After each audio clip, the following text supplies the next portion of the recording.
Welcome to Her Fantasy Football. You can hear us on Blog Talk Radio /Her Fantasy Football and on iTunes. You can also hear us on Sirius XM Fantasy Sports Radio Saturday night from 8 to 10 Eastern. Make sure to subscribe to us on herfantasyfootball.com. You know what we're up to. Also, you can play our fun diced game that we send out every Sunday morning at 9 a.m. Eastern. Link It's a FanDuel free contest. We have a fun little prize at the end. It's very exciting. So make sure to go over there and subscribe to Her Fantasy Football. Also, you can chat with us on Twitter at HerFantasyFB and on Facebook.com/Her Fantasy Football. I'm your host, Courtney Kirby. And I'm Ashley Williams. And I'm Brandon Marianne Lee. Brandon at the opening show was like, I don't know what that was. And now Brandon Marianne Lee. You're going for your original middle name, weren't you? Yeah, she was like, she forgot it because she's changed her name so many times. Brandon Marilili. Marilili. Yeah. I so wish we would have kept it. So good. I just got a notification that we're streaming.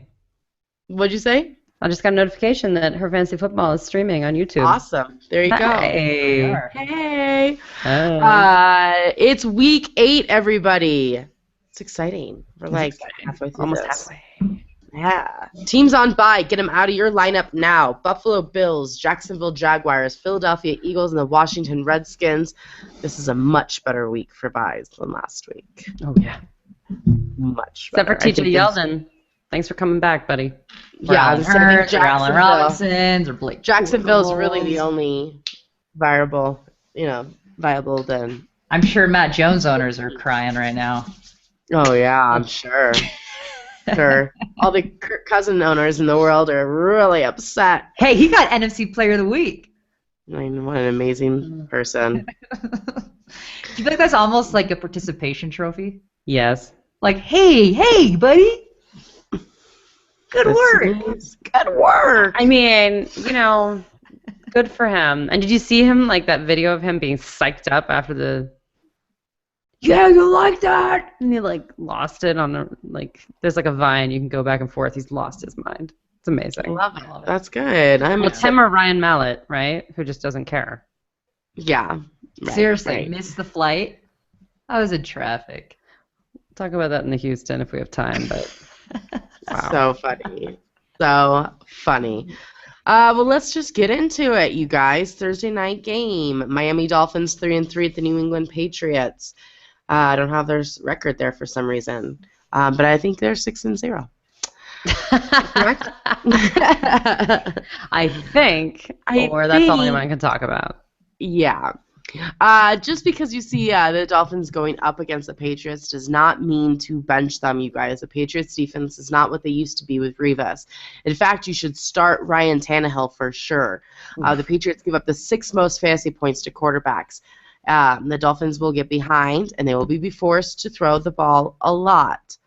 Man, they looked good last week. They looked Yay, so Dolphins! Oh, this is the Dolphins I thought they were going to be in week 1.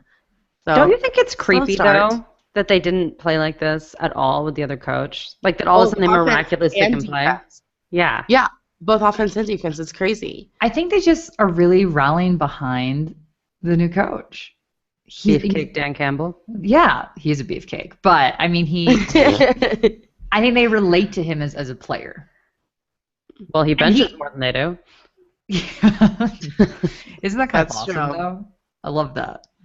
Love that. Sometimes you just need a change, Yeah, and you know what? To be honest, I didn't think it was enough change, and clearly it is. It's exactly what they needed to get the fire under them and start playing, including Mr. Lamar Miller. Hello! What a great game for him. 175 yards rushing, a rushing touchdown, 61 yards receiving, and another receiving touchdown. Amazing!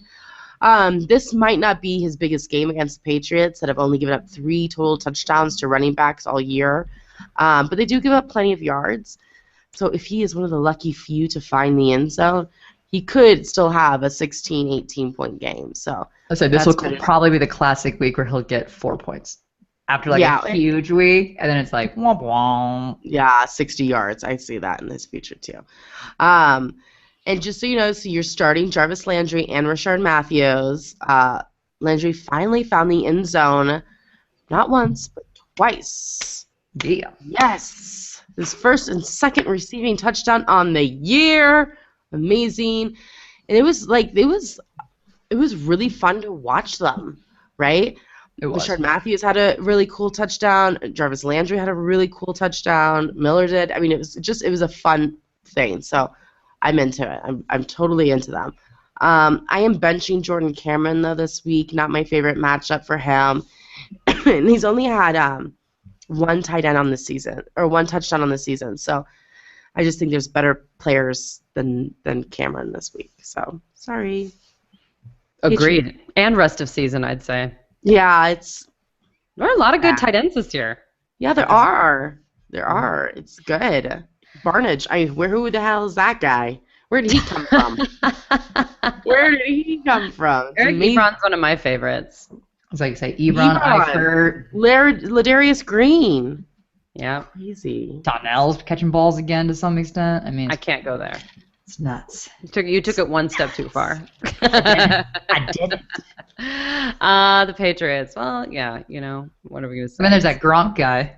Yeah, you start Brady, you start Gronk. And you know what? Gronk owners who are complaining, schmack, schmack. Schmack, schmack, schmack. Yeah, He's only had one single-digit performance all season, and that's what you drafted him for. Is every game 20 points like Gary Barnage? No, but can we all be Gary Barnage? We can't. No. We can't, Brandon.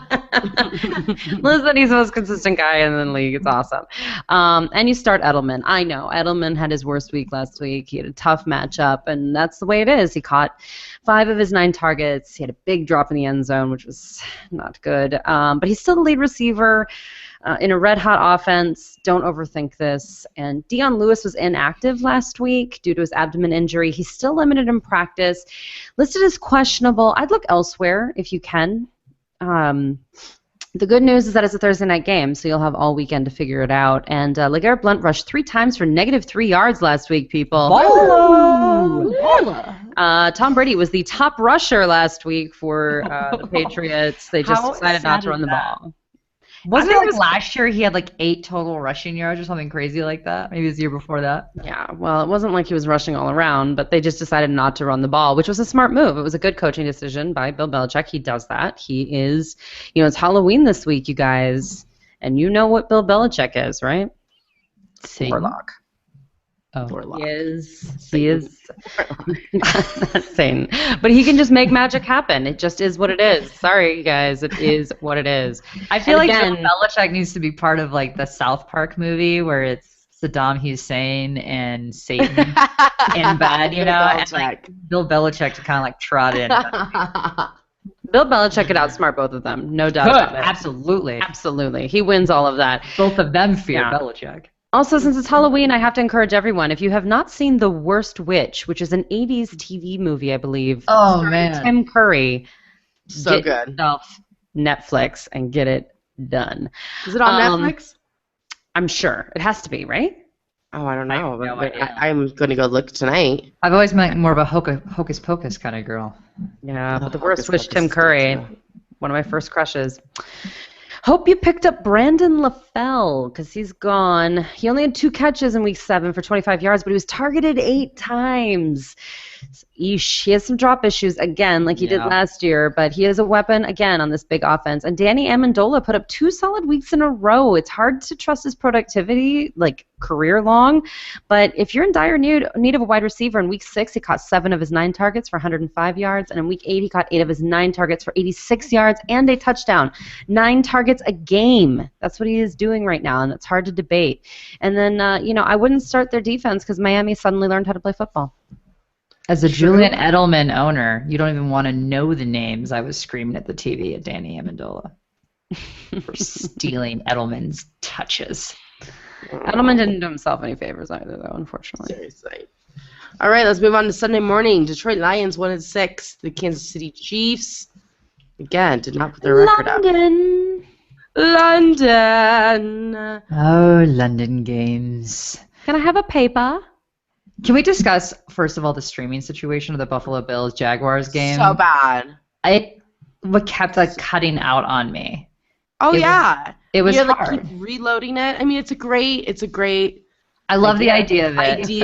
Yes. I'm hoping we're not that- there yet. I'm hoping it was kind out because there was such high viewership. Well, There was, though. I think there were quite a few viewers. I was actually impressed with the numbers, and it was just I'm just glad they're not doing it for this game. Well, people gave up because they hadn't seen buffering since the AOL days in the 90s, and they were like, I'm done. Yeah. I have like refreshing, like I was that person constantly refreshing over and over again as if that was actually going to help or make anything better. I think it did. It did. I could be wrong. But anyway, back to this week's London game. Matthew Stafford had a decent game. He went 18 for 26 for 256 passing yards and 2 touchdowns in the loss to the Minnesota Vikings. Now, after the game, Matthew Stafford went to go get x-rays on his left hand. The x-rays came back negative, and the good news is that he did practice in full today. You should expect Matthew Stafford to play. I wouldn't be too concerned about it. And the Chiefs give up the 11th most points to quarterbacks. So he's got potential to have a decent week. I think he's going to at least get you 15 points. And that's okay. I'm okay with that. Calvin Johnson, he had 5 passes for 86 yards. But you can't be mad about that. You can't. 5 passes. 5 catches. He's playing quarterback? 5 catches for 86 yards. And he's got to have a great matchup this week, too. So I like that. They give up they give up the most points to wide receivers, the absolute most. So Calvin Johnson should be able to capitalize on that. Now, I told you Eric Ebron was going to have a good game. Love him. And he did. 5 catches for 5 targets, 89 yards, and a touchdown. Welcome back, Eric Ebron. Love it. You can count on him again this week.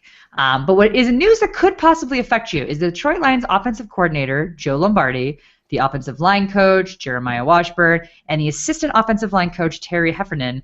They were all let go, guys. Now, the quarterback's coach, Jim Bob Cooter, he's going to take over as the offensive coordinator. Jim Bob Cooter? Cooter. I was going to say, after you said that in the weirdest way, I was like, wow. I don't know how you can't say it in a weird way. How would you say it? Sound classier. Yeah, you kind of grazed over it, and I don't think you can graze over a name like Jim Bob Cooter. Well, it sounds like a name out of Sweet Home Alabama movie, right? Oh, for sure. Yeah. Jim Bob Cooter. Well, Jim Bob neighbors Cooter in Nebraska. Yeah, I can't say the name just normally, but Jim Bob Cooter is going to be making the play calls moving forward. He's been entrusted with this. Now, what's interesting to know is that he did actually work with Denver Broncos quarterback, the one and only Peyton Manning, as a Bronco and a Colt. So he has some good experience with him, but certainly Peyton Manning is a different kind of player. And he's had some success with Matthew Stafford as well because he was working on his feet work last year. But Caldwell expects the Lions' offensive schemes to change. So we're not exactly sure how that's going to play out this week. Well, hopefully they can keep Matt Stafford upright instead of having him sacked 7 times. That's why he hurt his hand, is because the offensive line has been so terrible. He's just been getting sacked over and over again. Or the play calling's been so bad. I'm not sure, but they got to throw the ball more than 26 times. Yeah. When you have a player named Calvin Johnson, and you have Golden Tate, and you have Ebron, and you have the running backs that you do, the injuries, there's no reason why he's throwing the ball only 26 times. Totally agree. My question is, are they going to be able to implement new offensive schemes in time for this week? Well, look at Miami. No, but they're in a great matchup. Kansas City stinks. They are in a good matchup, so that's what I'm saying. Yeah, and Miami's a good example. Yeah. You've got a good situation here of it's a decent matchup for the most part across the board. So expect good things, and hopefully take a look this week and see if you like what you're looking at, because that could be the way it's tracking here on out, because they did make some big changes with their coaching team. So that's the news for them. I'd bench all the running backs. You know that. Yeah. You know what? You know who they didn't fire? Anyone on defense, which is weird because Detroit's defense is not good, and people are able to score a lot of fantasy points on this defense. So, as far as the Chiefs are concerned, I'm saying if you have a Kansas City player, this is the week to play them. Otherwise, get them off your roster, trade them away, because it doesn't make any sense. You aren't going to want to play them in worse matchups than this. Chuckhendrick West came alive last week. Yeah, he did. Very exciting. Hopefully, you listened to us and you held on to him, even though he was frustrating his first first week out. He had 22 carries for 110 yards and a touchdown. You want to look for running backs that get 20 or more carries. Those guys are automatic starts. You want to keep them on your roster. It's awesome. He passed that test, and Detroit gives up the 8th most fantasy points to opposing running backs. Maclin was a surprise last-minute scratch last week due to his concussion. This is disconcerting because concussions go and come back. Yeah. So I don't know what happened with his symptoms. It's a little hazy. Supposedly he's going to be back this week, but still keep your eye on that injury report and be ready to pull him if necessary early in the morning for London, you guys. Early morning stuff. The Lions give up the 8th most points to wide receivers, so it is a nice matchup if he does play, but again, a little bit scary. But even with Maclin out, another fine but not exciting outing by Travis Kelce. Caught 5 of his 6 targets for 73 yards, still no touchdown since week 1. I mean, maybe they think he's a wide receiver from 2014. Baron, they can't all be Gary Barnidge. They can't all be Gary Barnidge, and that's what this whole show is about. Speaking of wide receivers, though, our preseason sleeper, Chris Conley, wide receiver, he had his first NFL touchdown last week. Very exciting. He also he had 7 targets as well. He's had 7 targets in 3 games now. He's not getting a ton of production off of it up until last week, but I do think that he's someone, if you're in a deep, deep, deep league, I'm in some that are just crazy deep, if you have room for like a long shot sleeper, I don't hate him. How's that for analysis? I like it. Thank you. Let's move on to the Tampa Bay Buccaneers, 2-4 at the Atlanta Falcons, 6-1. All right, you guys. Bad matchup. Tampa Bay. Atlanta gives up the 5th fewest points to opposing quarterbacks and the 4th fewest to wide receivers. That's borderline the opposite of the Washington matchup last week where Mike Evans came alive, right? So if you have Mike Evans, sell. Sell, sell, sell, sell. It was fool's gold last week. Get a top running back ASAP. Listen, the Washington secondary fell apart. They were just terrible. But he's not going to play Washington every week, people. In fact, he's not going to play them again. Right. Okay. So that's it. That's it. I was so mad when Murphy went down, too, because I had held on to him for that bye week, and then he went down like the first catch. And I'm like, this is my season. This has been my season all year. Well, this week he goes up against Desmond Trufant and Robert Alford, and I don't want a piece of that at all. No, thank you. Worse than that, as you said, Lois Murphy went down, out for the season, and Vincent Jackson also went down. Yeah. Now, he's probably going to miss a few games. He's listed as doubtful right now, but, I mean, people think it's going to be multiple week injury. What does that mean? Quadruple coverage for Mike Evans, who already wasn't doing well. Okay? This is not good. The other starter is going to be a guy that goes by the name Dontia Dye. Yeah, it is. Yeah. Yeah, again, not good. Jim Bob Cooter and Dontia Dye have dinner. And no, I am playing, though, Doug Martin and Charles Sims. Yes, I believe both of them will have a nice game. The Falcons give up the 4th most points to opposing running backs. They've given away 10 rushing touchdowns, so that's Doug Martin, but they also are giving away 50-plus receiving yards per game, and that's Charles Sims' territory. So I think that both of them could actually do really well this week, and they need to lean on the run instead of the pass with all of these injuries, so it's good for them. Austin Seferian-Jenkins is back at practice for the first time since he hurt his shoulder in week 2. It's a nice matchup for the tight end, so if they are going to throw the ball at all, why not? It might be Austin Seferian-Jenkins. So if you were in a weird situation, I mean, the bye weeks aren't really terrible for tight ends, but I don't think he's a terrible stash. Not a bad stash. He had a lot of work, obviously, week 1, so check it out. Check it out. Falcons. This is pretty clear matchup to me.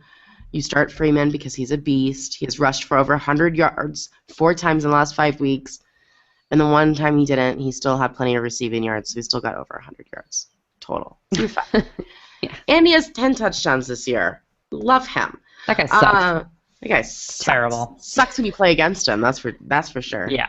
This week, the week 7 was the worst overlap for me with my leagues of having players and playing against the same players ever. It was a very frustrating games to watch. And with bad bye weeks. Oh, with bad weeks, I'm like cheering for them, but I'm like, don't want them to score too many points. It's like this happy balance anyways. You play Julio Jones for several reasons. He saw 17 targets last week. He has seen 90 yards or more 9 times and has 5 touchdowns on the season. So, yeah. And, Tampa Bay's secondary is really bad. So, Julio! Excuse me. This is a great matchup for Matt Ryan, so if you need to play him, do. But just be prepared for him to turn the ball over.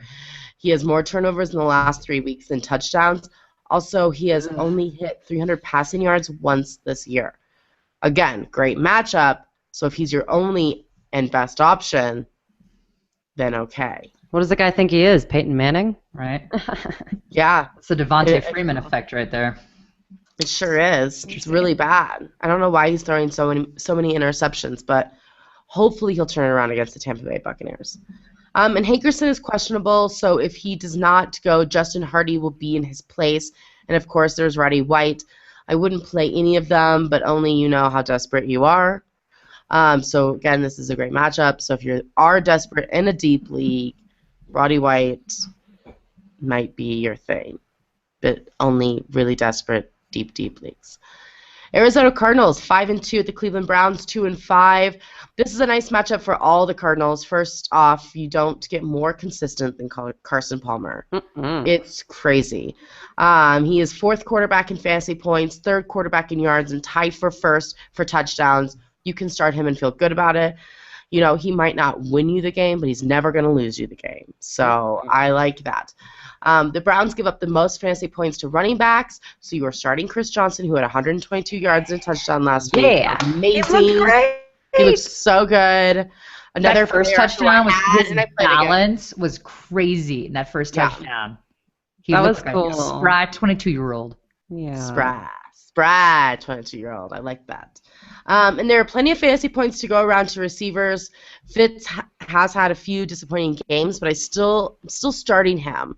And John Brown, who is not practicing, but he's been playing through these hamstring issues for a couple weeks now, so he'll still start, and you should start him. Michael Floyd has had 2 double-digit games in a row with a touchdown in both of his last 2 games, so he's only owned in 47% of Yahoo leagues, so pick him up, people. Pick him up. Do you think this is why Fitzy's seeing the decline, because Michael Floyd is back? Is this going to be a permanent thing, you think? I think it's No, coverage. I don't. I think that it's just coverage, and it just kind of depends on the game. This is a really dynamic offense. You know, there's going to be weeks where some players are going to have lower numbers. But I don't think that Floyd is such an overshadow of Fitzgerald that this is going to be a regular thing. So, I mean, all of them were lower in targets than they're used to. I think even Brown didn't have nearly as many targets as he gets, which is usually like 12 or something crazy. But so no, I just think that it's just this finding the balance. Some weeks are going to be higher than others. And then Chandler Canzaro is good for at least 6 points, and Arizona's defense might be a good play, especially with this quarterback situation as it is in Cleveland. Yes. Speaking of the quarterback situation, Josh McCown got beat up last week. His offensive line to get it together. The Rams have one of the best defensive lines in the game, but allowing 4 sacks and multiple hits on your quarterback is not cool. And on his last sack, McCown fumbled the ball for a second time, but that's also where he got hurt. Yeah. McCown's questionable, and Manziel's getting interviewed for a possible domestic abuse situation in his car. No, I didn't know that. Yeah, he was speeding like insanely fast, and apparently, what his girlfriend said, that he slammed her head into the glass and punched her, and she tried to get out of the car. I think while he was driving, he pulled her back in, and then she told the cops he had hit her, and then she denied it after the fact. And then he's saying that the bruises or whatever on her arm were from him stopping her from jumping out of the car, or anyway, it's very TMZ-ish and weird, and he had a meeting with the NFL, and I don't know. Either way, So bad. Not doing yourself any favors, Johnny Football. not doing yourself a favor. And supposedly alcohol was involved, and I'm kind of like, well, why didn't he get a DUI? Well, apparently he said he'd been drinking, but he hadn't blown enough for the DUI. Okay. But I'm like, you went to rehab. Drunk? He Why was are in you rehab, drinking? though. Yeah, yeah. Yeah, so why But are he you wasn't in drinking? rehab. He was in rehab for personal issues, not for substance abuse. True. Well, we don't know for sure. We don't know what the issues were. Right. I'm gonna Right. guess that entire night sums up why he was in rehab. The Probably. culmination, yeah, for sure. Right. Anyway, it's a weird situation there. So, yeah, and the Cardinals give up the sixth fewest points to quarterbacks anyway. You're not starting anyone. Also, Tyrann Mathieu, I just want to say he is making a name for himself on that Arizona Cardinals defense. Yeah. That guy does everything. Yeah. Yeah. Freak. He's a freak. Freak. He's a freak. Freak. So I don't like anyone against him. Duke Johnson, though, is still rocking it. Yeah. Got to keep a hold of him. Gary Barnage had another Talk about our monster boy. game. 101 yards. We cannot all be Gary Barnage. Cannot all be Barnage. We cannot be an every week must start, which is insane. I'm saying that, but I mean it. And Yeah, the from only the guy. A Cleveland Browns every week must start. Must start. With, quarterbacks that, switch, quite often. I mean, this is a thing. Gary Barnage don't care. Nope. He don't care. He's quarterback proof. He's team proof. That's right. And then Travis Benjamin. Last week was his first bad week. He only caught 4 of his 8 targets for 47 yards, but still 8. And then he got fumbled. He fumbled when he got hit too. I mean, the St. Louis was just all over this team, all over him. Yeah, it's okay. He'll rebound, right? He'll rebound. 8 targets still is a lot of usage. Yeah. It's being looked at. Well, Calvin Johnson's only getting 7, so anyway, you can drop Isaiah Crowell after his 9 yards on 8 carries last week. You could have dropped him before that, but I digress. Robert Turbin had 5 carries for 30 yards, not good. But in a nice matchup, he might be a nice flyer, so it's something to think about. Unfortunately, they only have good defenses coming up. They face Cincinnati twice, Pittsburgh, Baltimore, and a bye week. So you aren't going to have a good defense until week 14 when they play San Francisco. Oof. So By the then, who secondary knows? running backs, yeah, and by then, who knows? So the Isaiah Crowell, Robert Turbin thing, I just don't think you can look at anymore. Right. All right, San Francisco 49ers, 2-5. Dumpster The fire. St. Louis Rams, 3-3. Run. I actually jumped on Run. you because I can't even believe it. I'm sorry. They are. Oh my gosh. So good. They're so good. This Yeah. is the 2 best offenses in the league, right? Oh, Yeah. man. Screw that. Yeah, screw that Packers Broncos game. Well, at least the Rams have Gurley. Yeah. That's they have true. Gurley. That is true, Ashley. Yeah. And then Tavon Austin every once in a while will do something yeah. freaky. He's a freaky play guy. Okay, the 49ers are dumpster fire. The Rams are a great defense, so you just don't play anyone. And you know what? We can talk about Carlos Hyde for 5 seconds. He had 11 carries last week for 40 yards. And he's hurt. That's ridiculous. That foot injury is not good. So how do you only give your starting running back 11 carries? Because he's How? hurt. because he's hurt, and they're going to get blown out either way. Still. He's the only player on this team that has a future with this team. Well, Yeah. that's true. That is. Torrey Smith is really good. Oh, wait. No. No. And Anquan Bolden's probably going to retire. I would. Oh man. So anyway, it's bad news. Just no one, stop yourself. Don't do it. Rams. If you were still doubting Todd Gurley, you were straight up crazy.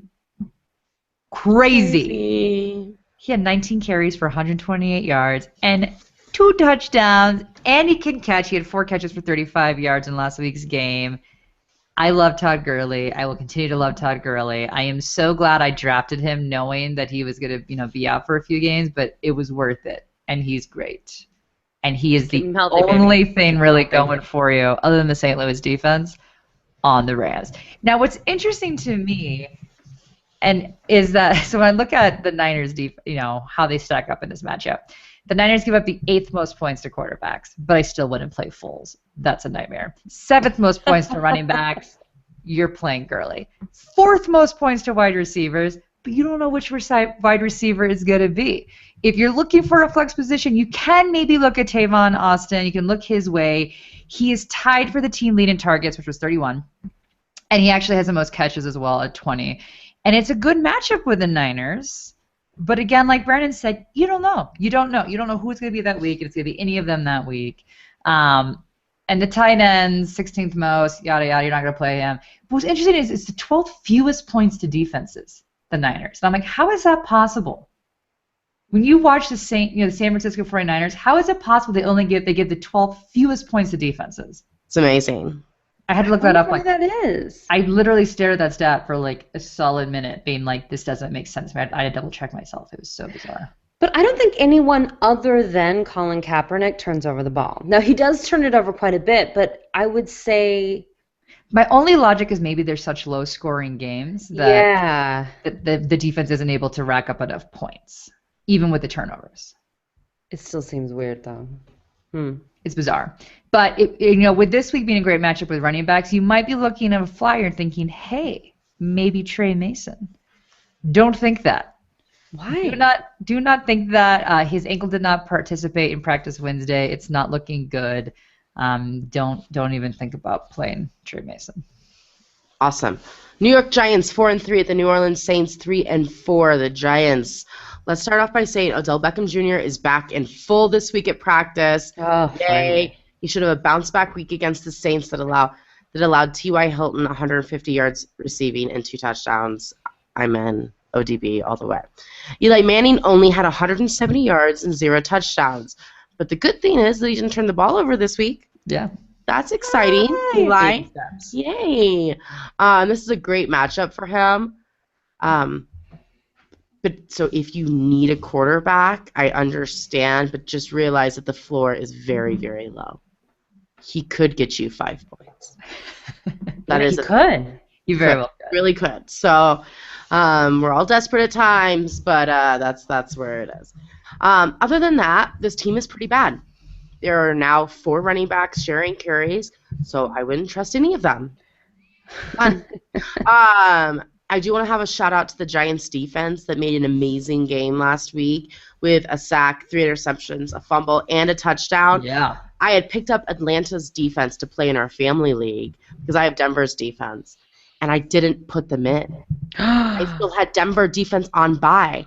So I went to the waiver wire. They let me pick up the Giants, and I inserted them, because there's only 3 teams to choose from. Yeah, so lucky. I was like, okay, I'll get the Giants, put them in, and they blew up, 28 fantasy points or something crazy. Just very exciting. It was a moment. Yes, very lucky, and I won. But they are not playing Castle this week, you guys, so do not get cute and play them because they had such a good game last week. Drew Brees in New Orleans is not something to mess with. All right, so we're moving on. But shout out, you did great last week.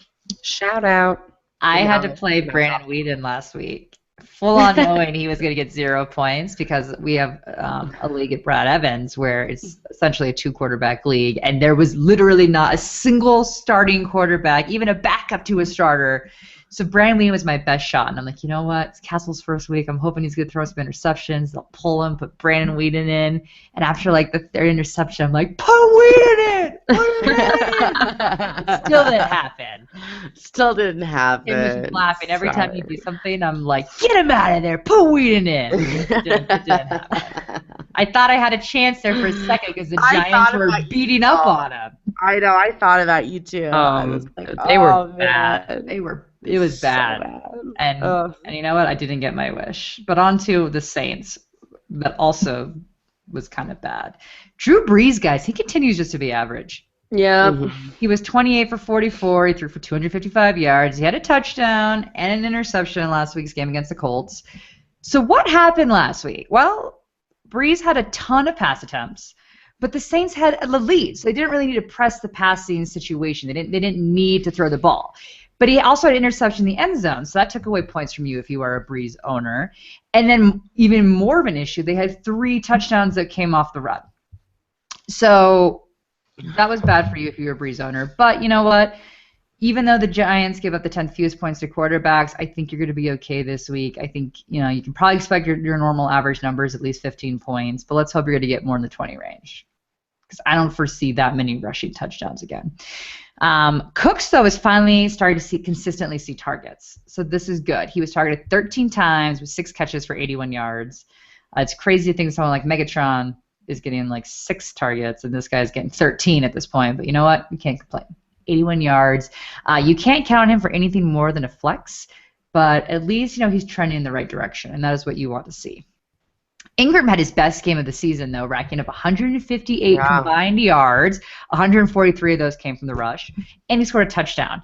Now, he would have had an even better game if that little Kyrie Robinson had not stolen a pair of his goal line scores. He can't tell a Mark Ingram owner. But if you need a flyer with high upside, but can accept the fact that this guy might score only 3 points for you, Kyrie Robinson could be your guy. The Giants give up the 12th most points to running backs, so there is a good chance for him to have another good week. He tends to be looked at on the goal line, so those are the kind of guys that you're looking for if you're in a situation where you're just hoping for anything. Kyrie Robinson could be your guy. Do you think Brandon Cooks is the bust of the year? Oh, man, there's been so many busts. It's hard. I have to think about that. Bust of the year. That should be our social... No, C.J. Anderson is the bust of the year. C.J. is probably the bust of the year. He got taken way too high. Yeah. Peyton Manning is the bust of the year. Okay. Yeah, people didn't take him as high as C.J. Anderson. No. That's true. But Brandon Cooks is up there for wide receivers for sure. For wide receivers, yeah. He should be better than he is. But I do think he's going to get better mid-season. I do. I think if you held on to Cooks, he's going to get better because they just need to find their groove. But it's been a rough start. It's been a rough half of the season. We will see. Minnesota Vikings 4-2. The Chicago Bears 2-4. Adrian Peterson is listed as questionable with a hip, finger, and ankle injury. How about swallowing chewing tobacco? Swallowing chewing tobacco is a thing. Swallow the chewing tobacco. I was very confused by this. He was on the airplane, and I guess he accidentally spread his snot. Can you chew chewing tobacco? I actually almost made myself throw up. Oh yeah. You're allowed to chew chewing tobacco on a plane? Yes. Intriguing. Why wouldn't you be able to do that? I don't know. It doesn't have secondhand smoke. I mean, I would be pretty pissed off if I was on a plane and the person next to me was chewing and spitting in what I'm sure would be like a used up water bottle they chugged. Well, that's the thing is AP wasn't spitting, so there you go. He was just swallowing that stuff. Well, that was his first problem. Oh my god, I'm literally gonna throw up. But he will be looking to break the Bears' streak of not allowing a rushing touchdown the last 4 games. So he should be good to go. If AP is limited, though, expect Bridgewater to be throwing more. He had his first game with over 300 yards and 2 touchdowns last week. So, yay, Bridgewater, yes. Digging it. I'm digging it. You see what I did there? Desperate, you might want to look at him as your starter, seeing that Chicago gives up the 5th most fantasy points to quarterbacks. So he's a better option than some. Stephon Diggs. Yeah. Can you dig it? We can dig it. Dig it. Can you dig it? We can dig it. Is a man, you guys. Another week with over 100 yards, and this time he added a touchdown to those fantasy points. Yay! And he is still available in some leagues, guys, so pick him up and play him against Chicago. They give up the 3rd most fantasy points to wide receivers. Hello? Pay attention to your league. Still on Vincent Jackson. Drop him. Hello.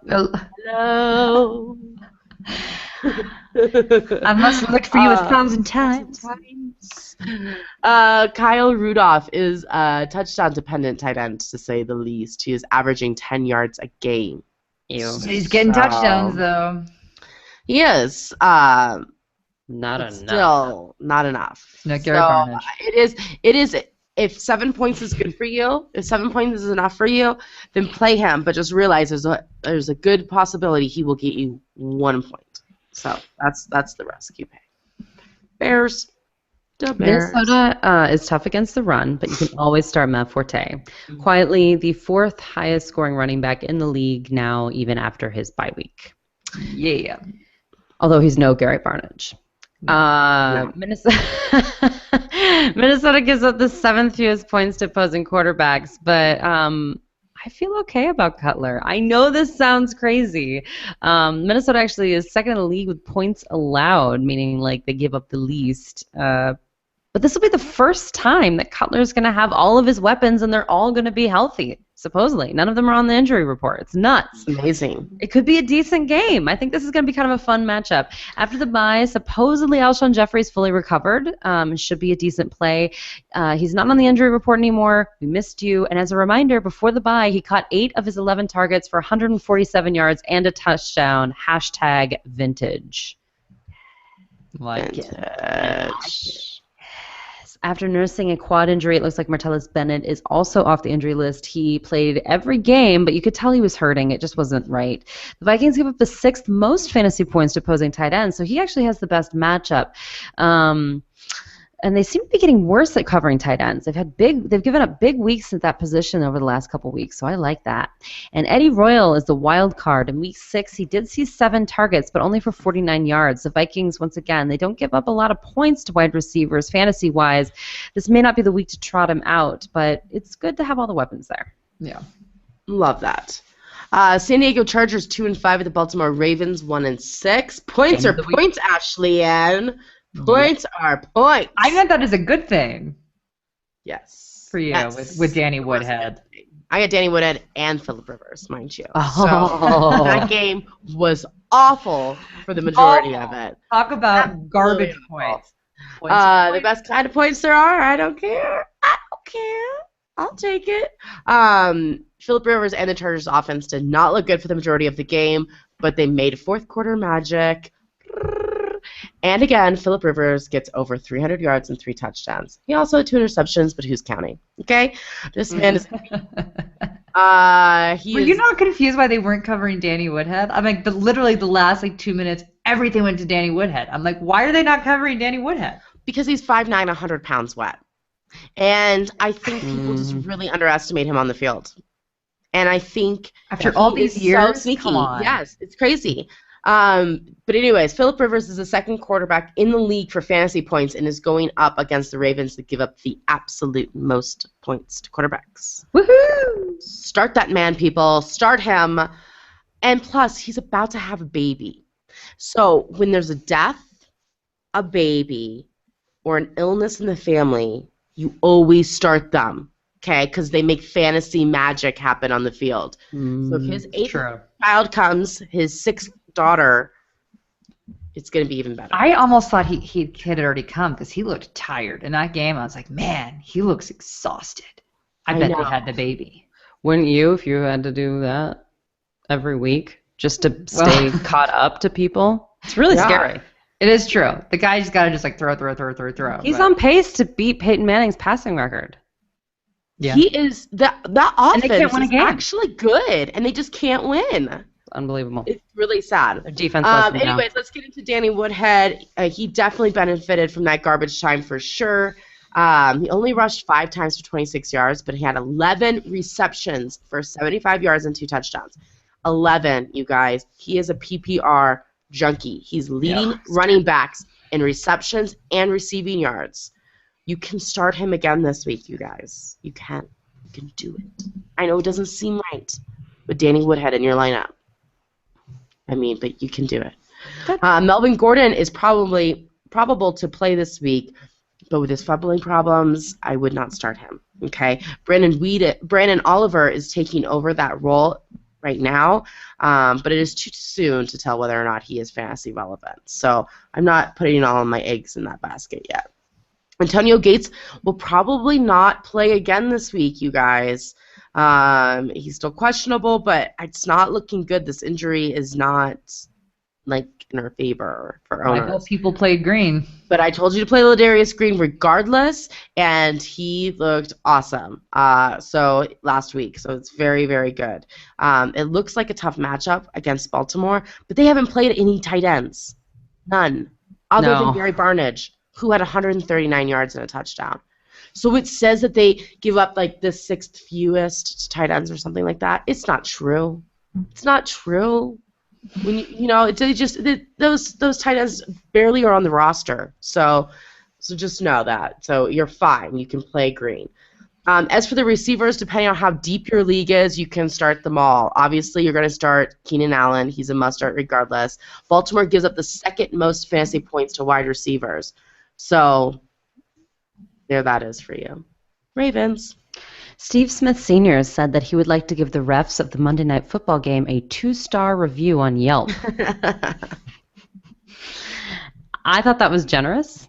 Amazing. It was He really cracks me up. I can't imagine an NFL without him. I'm starting to get depressed already. And he's having like his most magical sass year. He's the sassiest he's ever been. Love him. Still, Smith is a stud. It's a tough matchup. But if you only look at the averages, once again, it's like you got to look a little deeper, you guys. Last week they gave up 289 passing yards to the Oakland Raiders. So I'm okay with starting Steve Smith Sr., and I want to see his Yelp reviews in general. I'd like to see where he likes to eat. Now that Triple S is healthy, it seems Kamar Aiken, the experiment is over, people. It doesn't look good. Only one catch last week for 6 yards. San Diego gives up a ton of yards. Again, he could have a decent week this week, but I don't know. I think you have better Band-Aid options out there. But Justin Forsett has the best match of the week. San Diego gives up the second most points to opposing running backs, and that is consistent. They're really bad against running backs. This should be a bounce-back game for him, and it looks like his ankle is better, so... Yeah, but other than that, the Ravens are also struggling this year, so that's about it. And I don't trust Flacco even in good matchups. Yeah, it's sad. I feel bad for them, but go Chargers. Cincinnati Bengals 6-0. The Pittsburgh Steelers 4-3. So the Bengals were on bye last week, so they should be relaxed. They should be healed up. They should be ready to bring your fantasy team back to life. This week, it's a great matchup. Can I just say something? Andy Dalton is still not owned in 100% of leagues. And it is insane. Blows my mind. Blows my mind. I don't get it. So here's the thing. Players with awesome matchup this week. The Bengals defense, because the Steelers give up the 10th most points. Tyler Eifert, the 3rd most points given up to tight ends. All the wide receivers with the 14th most points. Heck, you could throw Nugent in there, too, as they give up the 10th most points to kickers. And as Courtney said, Andy Dalton, the 14th most points to quarterbacks. And he is red hot. Red hot. Now, I do want to talk about the running backs here for a bit, because the bye weeks make me nervous for the fact that it gives teams time to reflect. And sometimes that's not good for your fantasy team. Jeremy Hill is averaging only 3.1 yards per carry on 74 rush attempts, and this is through the first 6 games, for only 232 yards. And his average is 2 full fewer yards per attempt than it was last year when he was a rookie. Now, according to offensive coordinator Hugh Jackson, he said, he still doesn't play like I want him to play yet. I'll be the first to tell you guys that. I'm not going to run from that. He can't run from it either. I mean, there's another level for him, and he'll get there, and I believe that with my whole heart. So what do I take from this? I think they're going to run Jeremy Hill a lot this week, and that probably isn't going to work out in anybody's favor. But don't be afraid, Giovanni Bernard owners out there. They still and will always roll with Bernard in the second half primarily. But I don't like this. They should be rolling with Giovanni Bernard, and they took the bye week reflection, and now they're going to roll with Jeremy Hill. And I hate this. I hate it. Anyway, on to a more positive note. Fun fact, A.J. Green needs only 98 catches this season to achieve the most receptions ever by an NFL player in his first 5 seasons. So who holds the current record, guys? None other than our favorite Arizona Cardinal, Larry Fitzgerald. Current record of 426. Green entered the 2015 season with 329. So he's got a chance to catch it. And especially with red hot Andy Dalton, absolutely possible. He's a different guy this year, and A.J. Green needs him to be. I feel great about both of them. Perfect. I do have to disagree with you on one thing with the Cincinnati's defense, because Big Ben is back. Yeah. Hopefully. And we're not having Michael Vick numbers. And, that really does skew. Lambert numbers. Yeah, the Pittsburgh Steelers. I do think there will be some fire in the fact that Big Ben is back. I am so scared about the Green Bay Denver Broncos game for fantasy. Yeah. And this one is my fantasy orgy of the week. I am so excited. Yep. I am so excited. I am playing everybody from both teams if you own them. So it's going to be a shootout. Lots of fantasy points to go around. It is simple. You start Antonio Brown, Le'Veon Bell, Martavius Bryant, and again, Big Ben is coming back. Woo! You're playing him too. He is back, you guys. He is back. That's all I have to say about the Pittsburgh Steelers. I'm not starting their defense against Andy Dalton and that crazy offense, but this should be the good game. I like Marvin Jones, too, in that game. I do, too. Marvin Jones, I like you know all the if you receivers. own him, play him, except D'Angelo Williams, because that's a sad story. Other than that, you play him. Oh, Heath Miller, too. Bad. Bad. True. Anyways, let's move on. Tennessee Titans 1-5. The Houston Texans 2-5. Game Marcus, of the week. Game of the week. Game of the week. Talk about a fantasy orgy. Oh, man, it's so bad. All right, Marcus Mariota is listed as questionable, but he is still sporting a knee brace, so it doesn't look good, you guys. Mettenberger will continue to be the quarterback in Week 8, most likely. You can start Kendall Wright as your wide receiver 3, but nothing higher. This offense is just a hot mess. Same with Delaney Walker, you guys. It's sad. He is leading the team with targets, but it's just he's not producing those numbers like we were hoping for. So if you don't have a better option, you can roll with him, but he hasn't seen the end zone since Week 1. That's a thing. As for the running backs, yikes. This coach says they're going to give the ball to Andrews more. He did average over 5 yards a carry, so if you are desperate, Andrews is the one you're going to go with in Tennessee. Side note, Bishop Sankey didn't get the ball once last week. Sad. I would usually say start the Titans defense since Foster is out, but the Texans are actually figuring out their passing game, so I'm not going to go there, actually. I don't think I'm doing Tennessee this week. Don't love it. Texans. Well, Arian Foster tore his Achilles, and we should have a moment of silence. Sad. He's 30. I'm not sure what his future holds, but we wish him well.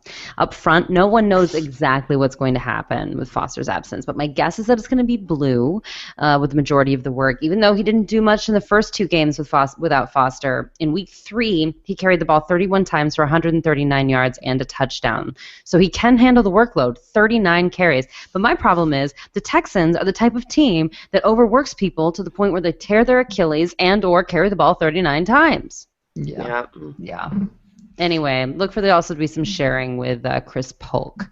But I'm not picking up Chris Polk, though. I think that's just one step too far unless you're in a hyper-deep league. But even then, meh. They cut Ryan Mallett. No discipline, no chill, whiny, missing the charter, was a cherry on top. Bye. It's sad. Now Peyton Manning is officially the worst quarterback in the league. That's a true fact. Because of Ryan Mallett being gone? Yeah, because Ryan Mallett was the only other worst quarterback. Now he's done. It's too bad.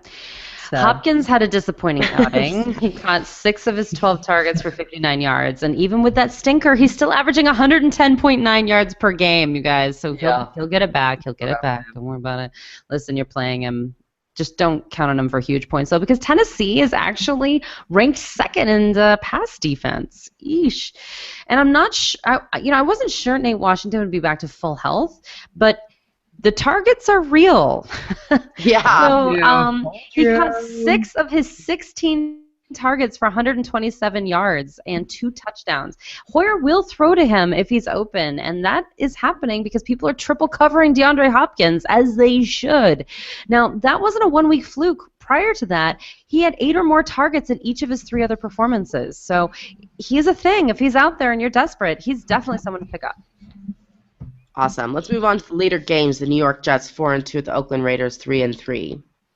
So Chris Ivory said that his hamstring is fine after last week's game against the Patriots, but he said that he had trouble getting it loose during his pregame warm-ups. So I'm hoping that he's figured that out and that they're going to be a little more better prepared to loosen that up. But you're playing him nonetheless every week to get the 15 most points to running backs. You have to roll with him because he's just been too good to not, and more than likely you don't have an option that is better out there.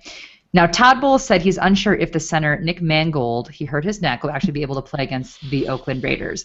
Now, they did an MRI, they did a CT, they did all that kind of stuff. It came back negative on his neck. So that is all good news. But this guy could have serious impact on the running game and the overall play. The offensive line is incredibly important. We've talked about it a lot on this show, and it definitely affects, the chemistry of that offense. So we just got to hope that things are going to, continue with the smooth sailing. Now, our boy Fitzy, he threw down another solid game, 295 yards, 2 touchdowns and a fumble. The good news is that Oakland is the only team in the league, guys, allowing over 300 passing yards per game to opposing quarterbacks. Awesome. I think they're going to throw the whole game. I was like, can Fitzy do it? I don't know, but I'm going to put my money on it. I'm going to say he's going to throw for over 300. And while on most weeks you're not looking at Fitzy, this is your week, guys. If you've got a bye week situation, maybe you have Blake Bortles or whatnot, look at Fitzy. This could be a seriously good pickup week with Fitzy. It is not a great matchup on paper for the Jets wideouts, but you're playing them anyway. Don't look at Marshall's subpar game last week and freak out about it. Decker, had 6 catches for 94 yards. They're still a solid receiving unit. And again, like we said, they're going to be passing all game. So these guys should definitely get some points. Don't worry about that. On to the Raiders. Derek Carr continues to impress. I love this kid this year. He completed 24 of 31 pass attempts last week for 289 yards, 3 touchdowns, no interceptions against the Chargers. If you want to know how big a part of his successes year over year is the deep ball pass. And part of that is because they have Amari Cooper now. He's actually got actual weapons out there. He has thrown 6 touchdowns on passes 20 yards or deeper, which is tied for the NFL lead. Who would have thought we'd say that stat about an Oakland Raider this year? I'm glad they didn't give up on him last year. Me too. Because this league is too short with how much of a leash they give these quarterbacks, so I'm glad they kept with him. Me too, because he's doing fantastic this year. You know whose name you're not going to see at the leading board for that stat? Alex Smith, Ashley. Your love of Alex Smith, Courtney, kills me.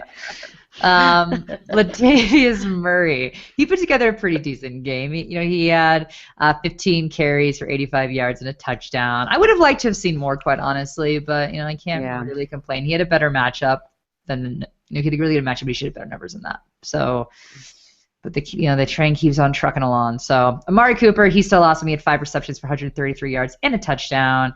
He's wonderful. Another fun fact about him: he is the 5th rookie. Sorry, he is the 5th in rookie history with 500+ yards through his first 6 games, and he's the 3rd player to accomplish that since 1970.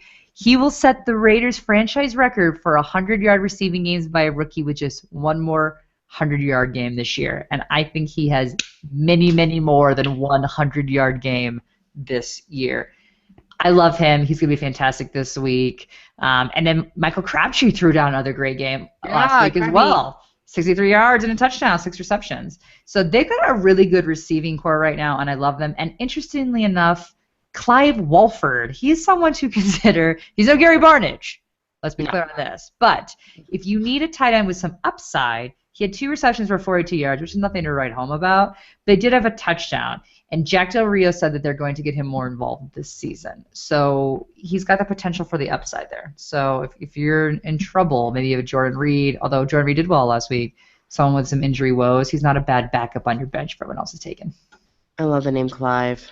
Me too. Seattle Seahawks 3-4, the Dallas Cowboys 2-4.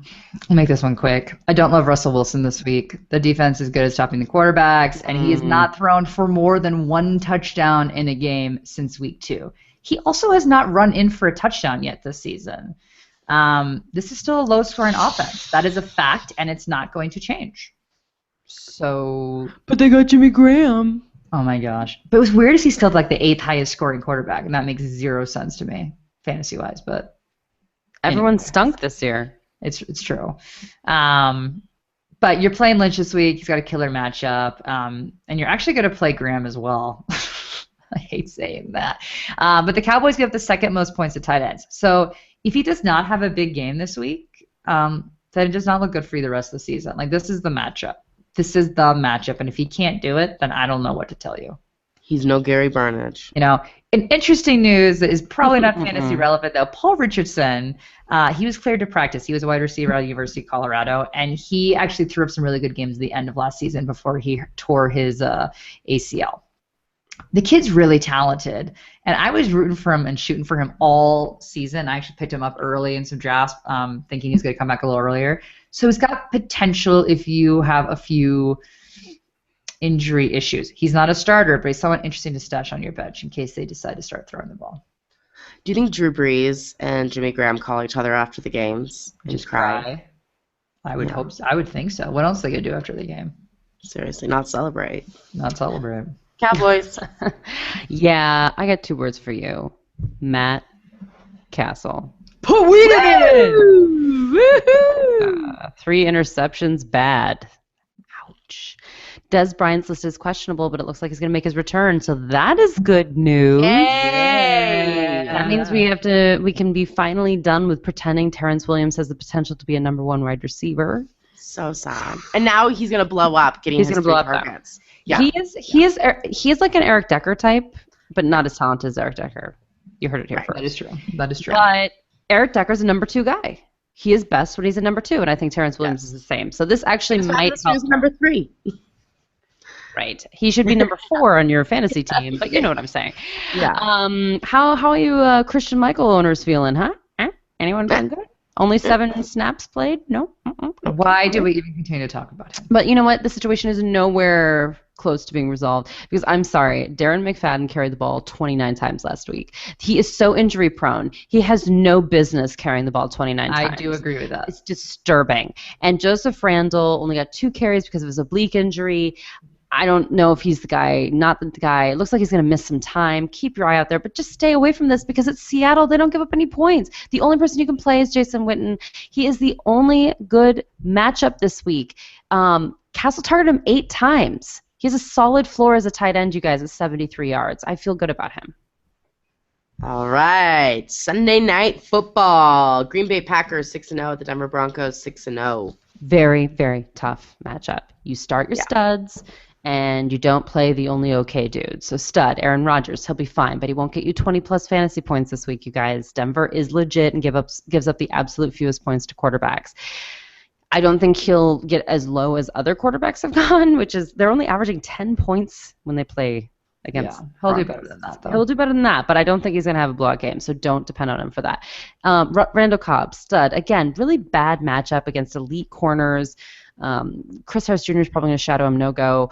Stud, James Jones. He's still the end zone guy, so if they're going to throw 1 touchdown, it's going to be to him. If they don't, it's going to be a rough game. Devontae Adams is making his comeback this week. We'll see how long that lasts. If he can stay on the field, I don't know. Don't play him. And Denver has the 4th-ranked rushed defense, and it looks like this will be a frustrating Starks-Lacey combo thing, because remember before the bye, Starks had that huge game. Lacey is, I don't know, missing. He's gone missing. But supposedly, you know what? I think Eddie Lacy was hurt because all of a sudden Coach McCoy comes out and he says, "Oh, his ankle's fully healed now." I'm like, "Well, he wasn't on the injury report in week 6, so did you just not put him on there? And you should have." It's actually a little dicey. So either way, don't do it and don't do, but do the Green Bay defense. They get turnovers and Peyton Manning throws turnovers. Eesh. Absolutely. Ish is right. So this is going to be a tough week for all the Broncos. I'm not confident in starting any of them, to be honest. Even the defense I'm concerned about, but don't get me wrong, I'm still going to start them. Okay? Still going to start the defense, but because they do make magic happen, but it's not going to be 20-plus fantasy points for the Denver defense this week either. You are not starting Peyton Manning, who is the worst quarterback in the NFL. It's a fact. Sad. Emmanuel Sanders should play with his injury to his shoulder that he had in week 6, but this is going to be a tough matchup for him and Demaryius Thomas. Packers give up the 8th fewest fantasy points to wide receivers. Peyton Manning can't throw the ball. That offensive line is awful. So if you have better options like matchups, this is the week to really study up, pick up Stephon Diggs, people. And do something crazy and creative with your wide receivers if you've been relying on the Broncos, because it's not going to look good. As for the running backs, Ronnie Hillman is the guy in Denver. You can start him if you need to. Okay? Do not start C.J. Anderson. That's where I'm going with that. And listen, I don't feel good about the Broncos' offense this week. This defense might keep this a very low-scoring game, period. So I hope I'm wrong and the Broncos blow up, but I just don't see that happening. Sad. I'm just glad this isn't at Lambeau Field, because this would be a far bleaker analysis if that was the case.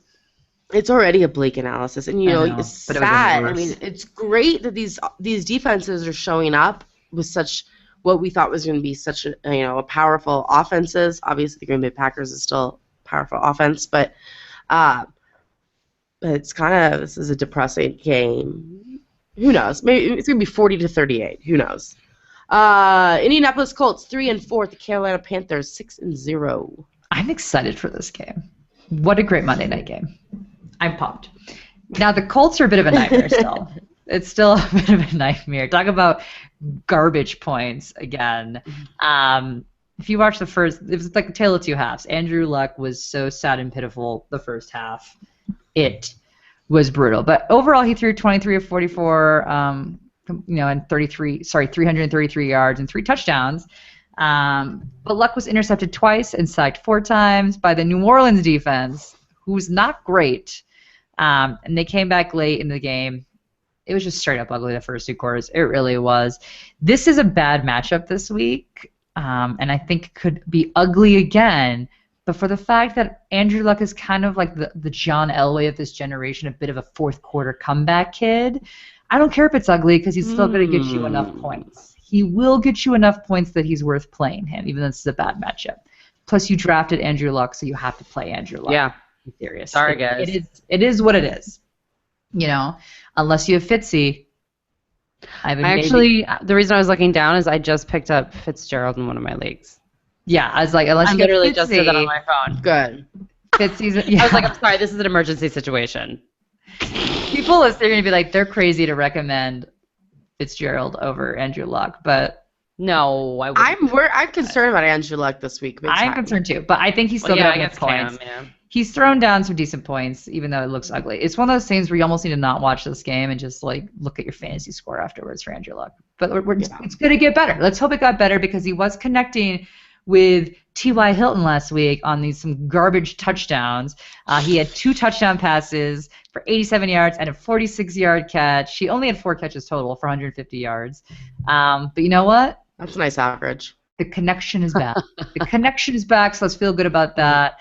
In bad news, Philip Dorsett suffered a fractured ankle, so he's expected to miss possibly 4 to 6 weeks. Not good, but good for Mr.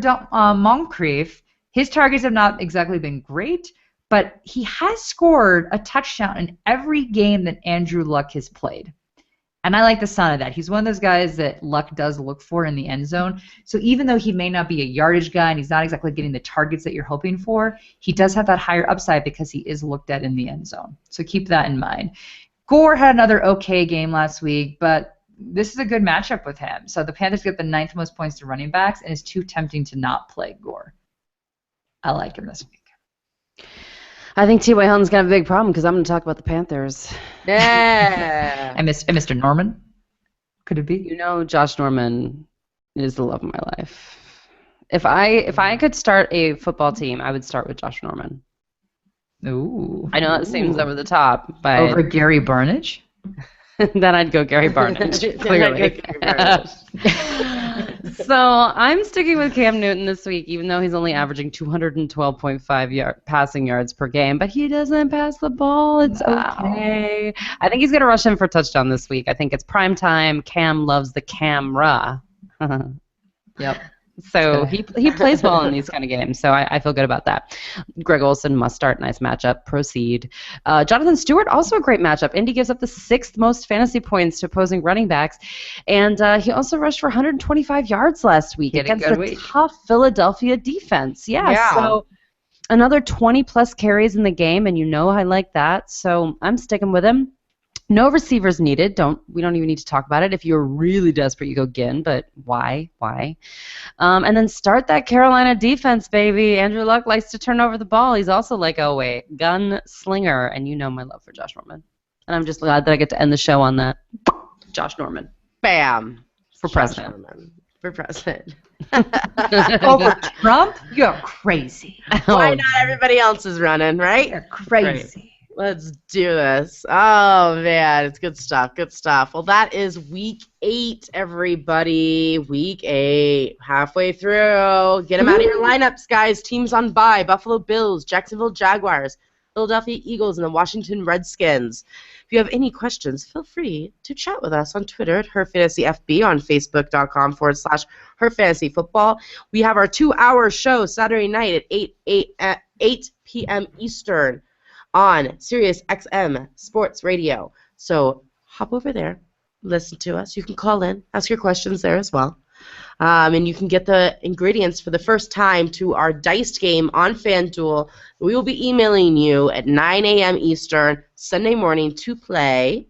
So make sure you go to herfantasyfootball.com to subscribe so you can get that email and be part of the fun. It's very exciting. Woo-hoo! Until next week, no more faking it.